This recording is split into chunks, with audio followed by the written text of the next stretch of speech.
আসসালামু আলাইকুম। বার্তা নির্যাসে সকলকে স্বাগত। বাংলাদেশের চলমান ইস্যু নিয়ে আলোচনা করতে আগ্রহী বলে জানিয়েছেন ভারতীয় পররাষ্ট্র মন্ত্রণালয়। ভারতের পররাষ্ট্র মন্ত্রণালয়ের মুখপাত্র রণধীর জসওয়াল বলেছেন, উপযুক্ত পরিবেশে বাংলাদেশের সঙ্গে সব বিষয়ই আলোচনা করতে প্রস্তুত ভারত। তিনি জোর দিয়ে বলেন, ঢাকা ও নয়াদিল্লির মধ্যে প্রতিষ্ঠিত কূটনৈতিক পদ্ধতি আছে, যার মাধ্যমে দ্বিপাক্ষিক সম্পর্কের সব দিক মোকাবেলা করা যায়।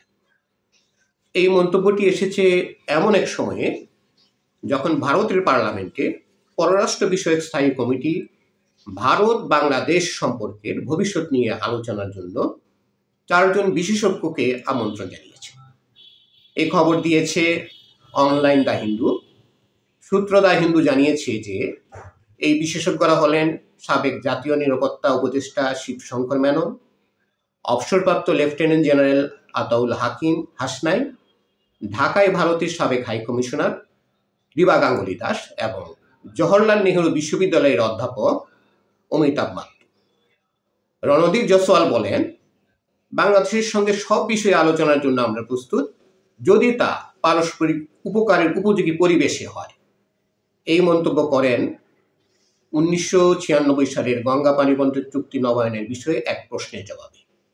আরও একটি প্রশ্নের জবাবে সেখানে বাংলাদেশ 19 জুন পাকিস্তান ও চীনের সঙ্গে ত্রিপাক্ষিক পরামর্শ সভায় অংশ নেয়। সে প্রসঙ্গে জসওয়াল বলেন, আমরা আমাদের আশপাশের অঞ্চলের উন্নয়ন এবং সেগুলো ভারতের স্বার্থ ও নিরাপত্তার উপর কী প্রভাব ফেলতে পারে সে বিষয়ে নিরবিচ্ছিন্ন নজরদারি করি। আমাদের প্রতিটি দেশের সঙ্গে সম্পর্ক স্বতন্ত্র হলেও সেই সম্পর্কগুলো পরিবর্তিত প্রেক্ষাপটের আলোকে বিবেচিত হয়। এই মন্তব্যটি এসেছে সংসদীয় কমিটির বাংলাদেশ বিষয়ক বিশেষ আলোচনার ঠিক একদিন আগে। প্রাথমিক প্রস্তুতিপত্র অনুযায়ী আলোচনায় অংশগ্রহণকারী বিশেষজ্ঞদের কাছ থেকে যে বিষয়গুলো মতামত চাওয়া হবে তা হল, ডক্টর মোহাম্মদ ইউনূসের নেতৃত্বাধীন অন্তর্বর্তীকালীন সরকারের অধীনে বাংলাদেশের রাজনৈতিক পরিস্থিতি, ধর্মীয় উগ্রপন্থার উত্থান, বাংলাদেশের অস্থিরতা থেকে ভারতের নিরাপত্তা হুমকি এবং 2024 সালের আগস্টে শেখ হাসিনার পতনের পর বাংলাদেশ চীনের কৌশলগত সখ্যতা নিয়ে ভারতের উদ্বেগ।